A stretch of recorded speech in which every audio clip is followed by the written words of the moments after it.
What was the worst thing that anyone has ever said or written about you since you started getting tattoos? Say you're never gonna be nothing. Your parents don't care about you. Tattoo discrimination, it's really tricky. It's interesting how tattooed people might fall into Title VII of the Civil Rights Act, which prohibits discrimination against race, color, sex, religion, national origin. There was a case where a server from Red Robin restaurants had tattoos on his wrists, and they were representative of his Kemetic faith, this ancient Egyptian faith. And part of that faith is there's a tattoo ritual, but also you have to show your tattoos. You have to show kind of like where you come from and also a symbol of what you believe in. So Red Robin told the server, you have to cover up. And he said, well, it's part of my religion. I have to show these small tattoos on the wrists. And he was fired. So a lawsuit was brought, and it settled for $150,000. In one sense, you want businesses to kind of do business the way they want to without any undue hardship. At the same time, you want to protect people's right to expressing themselves. So there's got to be a balance. And what makes the law great in terms of case law in this country is that oftentimes we can find that balance.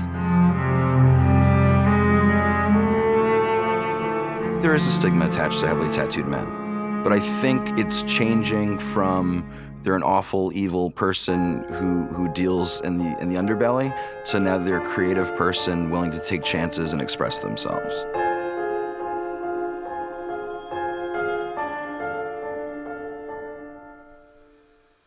So I was working at Playboy magazine, and Inked wanted to do a redo and make themselves a little bit bigger, more mass appeal, and they brought me in, a non-tattooed person, to sort of spearhead that. There's so many cliques in the tattoo world, between the black and gray cholos, the New Yorkers who have old school tattoos, the Japanese guys, and for someone who isn't tattooed, I have no favorites. I don't owe anyone anything, I don't have a favorite preference, and so I can be objective about it.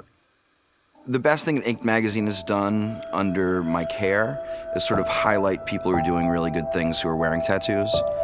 So before it was a lot of the punks and the scofflaws, and now it's people making a difference, people doing really good things in the community that we highlight.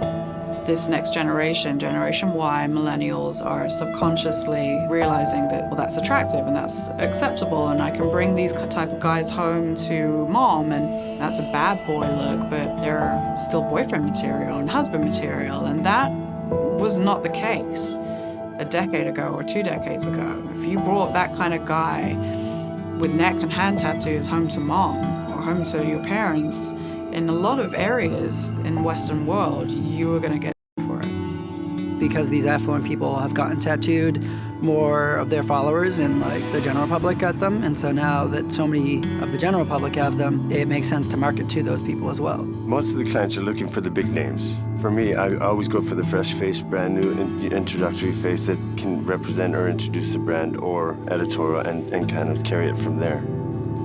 In my early 20s, I was what you would call boy band handsome. I did not look the way I do now, and I did not have any luck with throwing myself in the modeling business. As far as casting, that's always been my thing, is that I've never really honed in on the people that everybody was looking at that would be the typical male model. Fast forward 10 years to starting to grow out my facial hair to its fullest capabilities, beard down to here, all tatted up, 47 runway shows later and 13 international campaigns and dozens of commercials, and I guess it worked. Originally, a friend of mine had a little clothing brand that he wanted to start. It was an art brand. It's called Richard and Grace.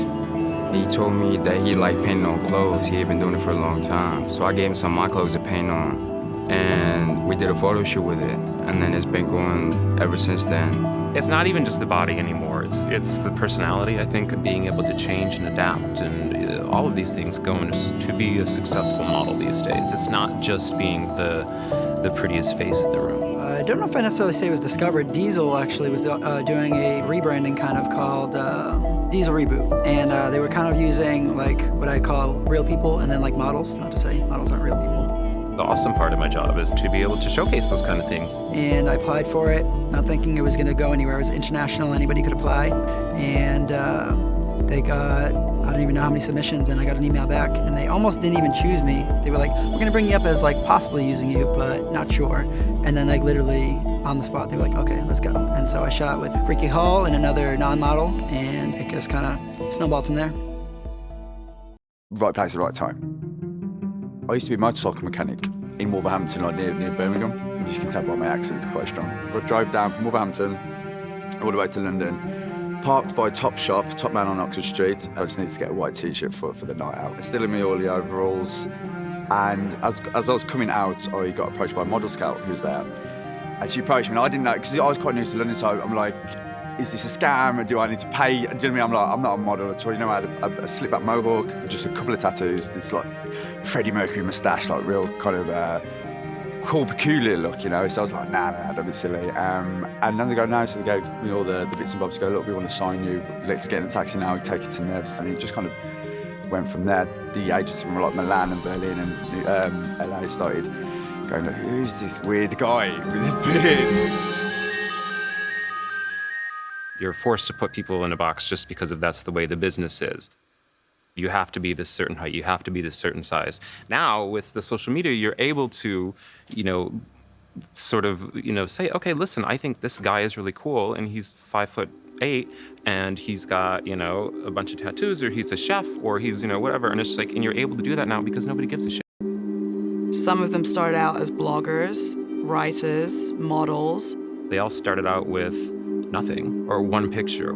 That's the opportunity for guys that are not signed with model agencies, who are heavily tattooed, who are good looking or have a very unique look or have a great voice or a talent, and they've created a social media platform for themselves. And model agencies are now starting up divisions specifically for influencers. What is an influencer? An influencer is a person who's not necessarily a fashion model or signed by an agency, but who's marketing themselves as a brand or brand ambassador on social media and is making a living doing so. I think the rise of the influencer right now is hugely important and should not be underestimated, specifically with tattooed influencers. If I've spent X amount of money getting tattooed, I've made twice as much getting paid for those tattoos. I don't know where the influencer side is going, tattooed or not. I read all these things. Is it legitimate? Is it a joke? How much are these brands really getting out of it? The number one thing they're getting out of it is credibility. In the 90s, you were supposed to wear khakis and have a golden retriever. Now you can do whatever you want. We're the Instagram generation, we're the Twitter generation. Everything's about self-expression in nonverbal communication, and that's at its heart what tattoos are. Josh Mariojohn, who's also known as Bezoiki on Instagram, has nearly 1 million followers and is a very, very well-known bearded tattoo model / influencer. I drove up to Buffalo to shoot him. We sat and we talked about his story for a while. He has a master's degree in psychology. He did his research with incarcerated sex offenders. He then went on to work as a social worker, child protection services agent. One of the kindest guys I've ever met.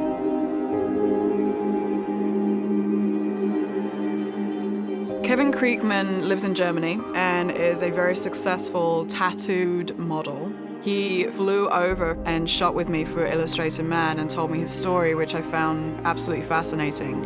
Hey there, my name is Kevin. I'm 28 years old and I'm from Cologne, Germany. Since my earliest childhood, I have been overweight. I think at the age of 18, I weighed about 150 kilos, probably more. Because I didn't weigh me so much because I didn't like to see the number actually.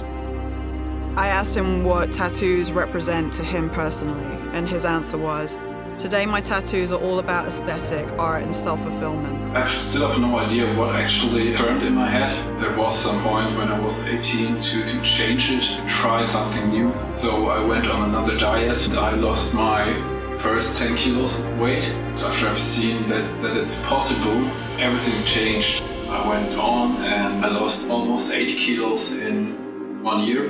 There was still skin hanging on my body because of the stretching. The big change was in 2013 when I was 25 years old. I had several surgeries on my skin to cut off most of the skin that was left over. After I had those surgeries, my body had a lot of very big scars, so my mind changed and I wanted to decorate my body and my scars. There was still a lot of work for me to do to feel comfortable in my skin. Now I'm at the point doing a full body tattoo to hide those scars. And I recognize people were really interested in me as a person, were interested in my appearance suddenly. And it was something I was not used to it.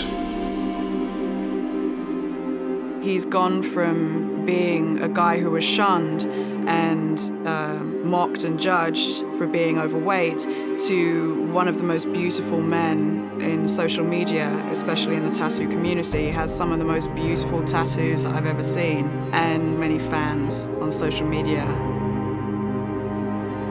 It's possible to change quite a lot. You have a lot of power in your hand if you just work hard for something you really want to achieve.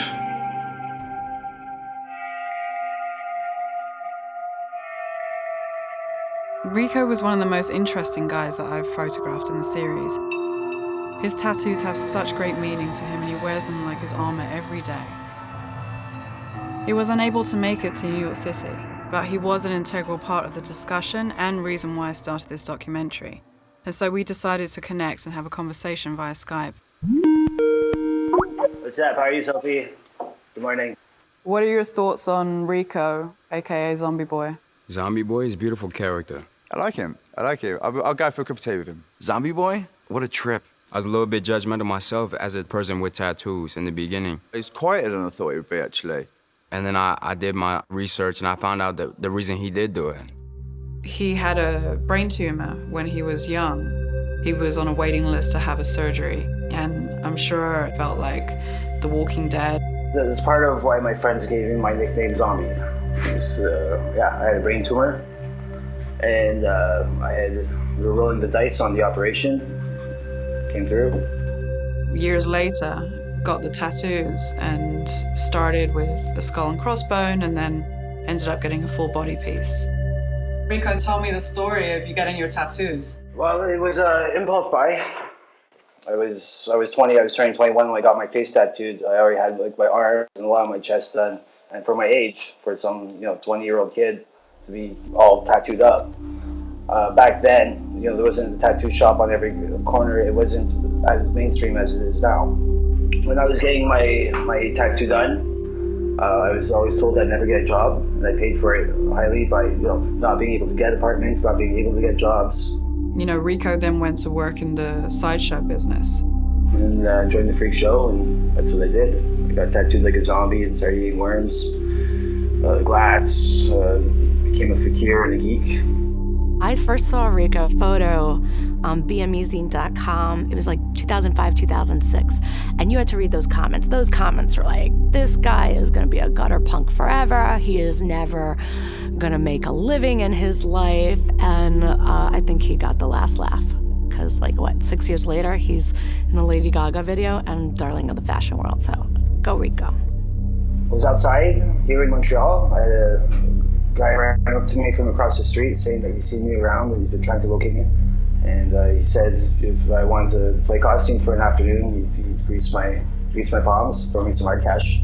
Little did I know, he sold those pictures to a magazine that ended up getting Nicola Formichetti's attention. And so his people tracked me down to Montreal. And I'm like, dude, I don't have a passport. His people all arranged that. Flew me down to Paris. Next thing you knew, I was wearing high heels for the next 3-4 years of my life.